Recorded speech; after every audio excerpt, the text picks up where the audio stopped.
Assalamualaikum students, how are you all? Today we will read chapter number 5. Name is Daffodils and basically it's a poem. ठीक है. So before starting this chapter, before starting the translation of this poem, you should know that what is poem. कि एक pome, एक नज़म में कौन कौन सी चीज़ें होती हैं, क्या क्या पाया जाता है. तभी आप लोगों को जब पता होगा कि एक पोम क्या होती है, तभी आप इसमें जो हिडन मीनिंग्स दिए गए हैं, जो पोइट है विलियम वर्ड्सवर्थ, जो वो कहना चाह रहा है बात, आप तभी उसको समझ सकेंगे. ठीक है. तो basically a poem is collection of words that express an emotion or you can say an idea, or poem is literally attempt to share personal feelings, experiences, thoughts. Like whenever we see something, जब भी हम किसी चीज़ के बारे में देखते हैं, जब हम उससे बहुत ज़्यादा इम्प्रेस हो जाते हैं, या फिर किसी भी डिफरेंट चीज़ जो हमें बहुत ज़्यादा डिलाइटफुल हमारे लिए होती है, ठीक है, या जो हमें जो सॉरोफुल मोमेंट होते हैं उनको थोड़ी देर के लिए हमारी मेमोरी से हटा देती है.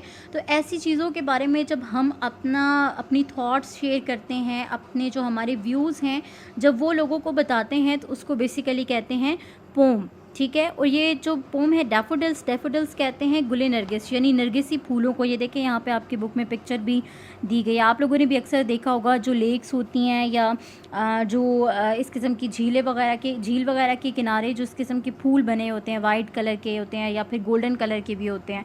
ठीक है. तो उनको कहते हैं नरगिसी फूल.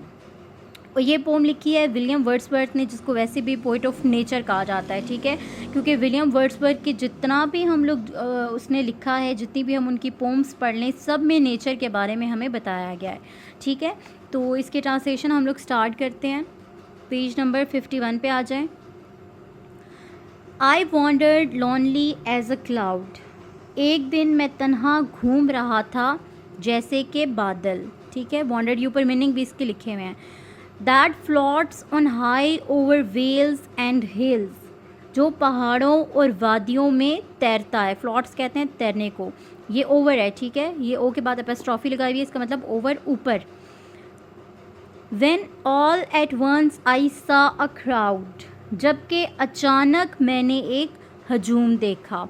ठीक है. When all at once यानी कि अचानक, एकदम से, सडनली.